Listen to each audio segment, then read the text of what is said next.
भाइयों बहनों,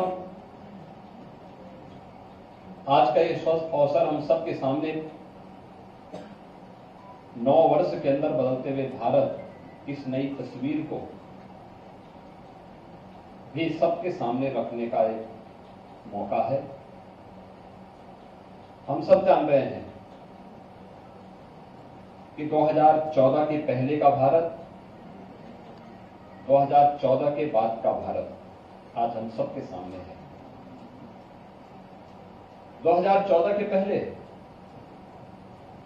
देश के अंदर किस प्रकार की स्थितियां थी? परस्पर अविश्वास का भाव था, बड़े बड़े आंदोलन चल रहे थे, आम जनमानस के मन में सरकार के प्रति अविश्वास का सा वातावरण दिखाई देता था और एक गुस्सा, एक आक्रोश सरकारों के प्रति हम सबको देखने को मिला था। बड़े बड़े आंदोलन आपने देखे होंगे,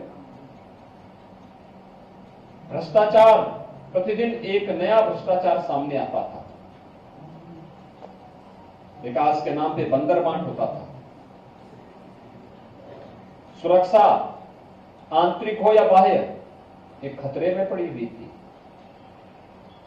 वैश्विक मंच पर साख नहीं बची थी। लेकिन पिछले 9 वर्ष के अंदर बदलते हुए भारत को हम सब ने देखा है। यह बदलता हुआ भारत आपने प्रधानमंत्री मोदी जी की अभी मई महीने में 19 मई से 24 मई तक 6 दिवसीय 3 देशों की यात्रा को आप सबने देखा होगा, समाचार पत्रों के माध्यम से, मीडिया के माध्यम से आपने उस पूरी यात्रा के वृत्तांत को महसूस किया होगा। वो यात्रा वैश्विक मंच पर भारत की बढ़ती हुई ताकत का एहसास भी कराता है।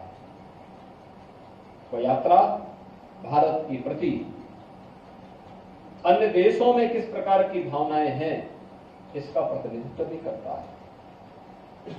आपने देखा होगा कैसे वैश्विक मंच पर भारत की प्रतिष्ठा बढ़ी है।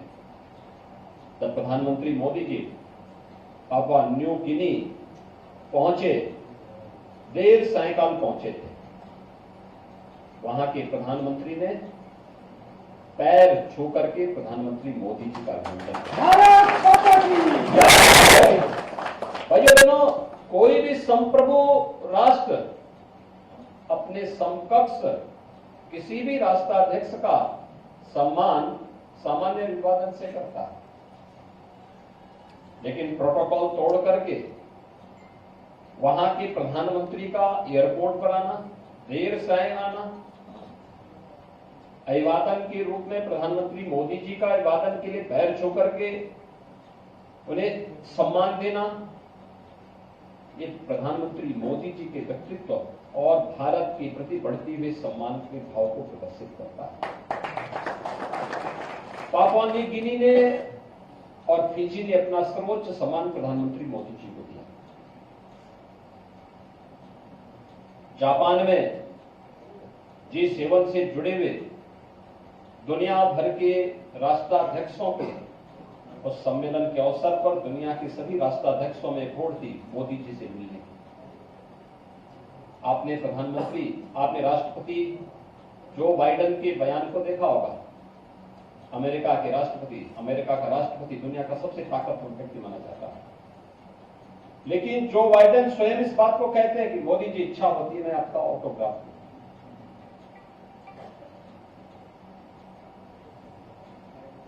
ऑस्ट्रेलिया के दौरे पे जब प्रधानमंत्री गए तो प्रधानमंत्री जी को वहां के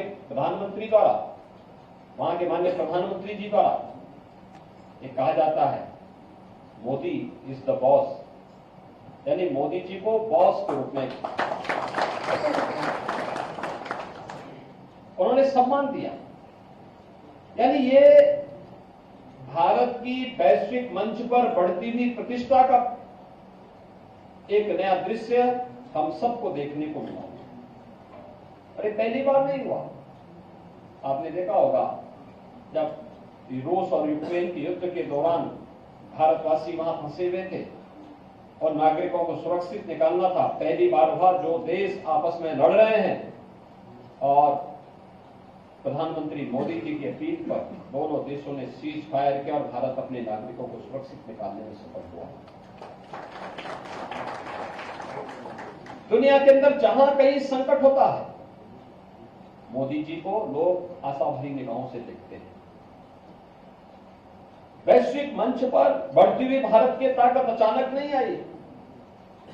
भाइयों बहनों, इस ताकत के लिए कठिन परिश्रम करना पड़ा। भारत को दुनिया की एक ताकत के रूप में स्थापित करना पड़ा। भारत के 140 करोड़ लोगों के हित के लिए जो प्रयास प्रधानमंत्री मोदी जी ने विगत 9 वर्ष के अंदर किए, भारत की सुरक्षा के लिए जो कदम उठाए, भारत के अंदर सुशासन की स्थापना के लिए, भारत के अंदर गरीब कल्याण योजनाओं को आगे बढ़ाने के लिए जो कार्य किए, आज उसके परिणाम वैश्विक मंच पर भी भारत को इस रूप में देखने को मिल रहा है। आज भारत की सीमा सुरक्षित है। कोई दुश्मन भारत को टेढ़ी निगाहों से नहीं देख सकता। कोई भी दुश्मन भारत की सीमाओं का अतिक्रमण नहीं कर सकता। ये नया भारत है जो मैत्री के भाव को भी समझता है, उसको निभाना भी जानता है और दुश्मन को उसकी माद में घुस करके जवाब देना भी जानता है। ये नया भारत है। मोदी जी के प्रति दुनिया का नजरिया बदला है। उन्होंने वैश्विक लीडर के रूप में आज उन्हें मान्यता मिली है और काशी का यह सौभाग्य है कि देश की संसद में मोदी जी काशी का प्रतिनिधित्व करते हैं।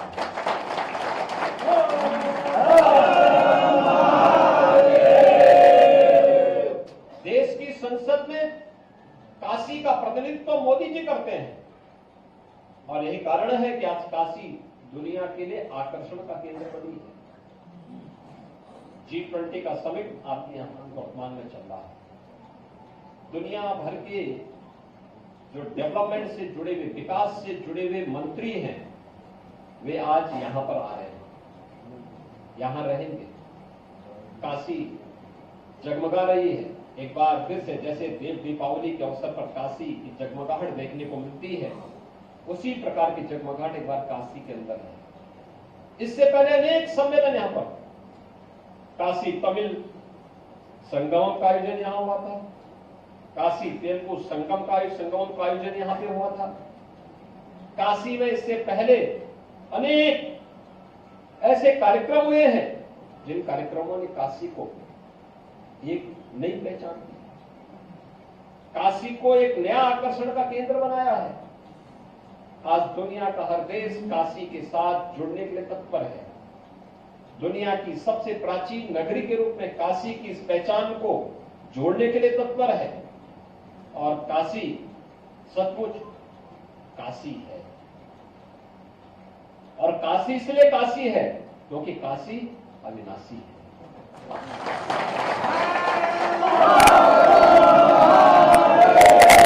काशी को जो उसकी पुनर्प्रतिष्ठा और पहचान दी है प्रधानमंत्री मोदी जी ने, आज उस पर हम सबको गौरव की अनुभूति होती है। आज उत्तर प्रदेश प्रधानमंत्री मोदी जी के मार्गदर्शन में तेजी के साथ एक बीमारू राज्य से उभर करके देश की दूसरी तीसरी अर्थव्यवस्था के रूप में अपना स्थान बनाया है। भाइयों बहनों, ये चीजें दिखाती है कि जो राज्य कभी बीमारू था, उस राज्य ने आज अपनी एक नई पहचान बनाई और राज्य आज विकास के पथ पर अग्रसर हुआ है और राज्य सुरक्षा का एक मानक तय कर रहा है।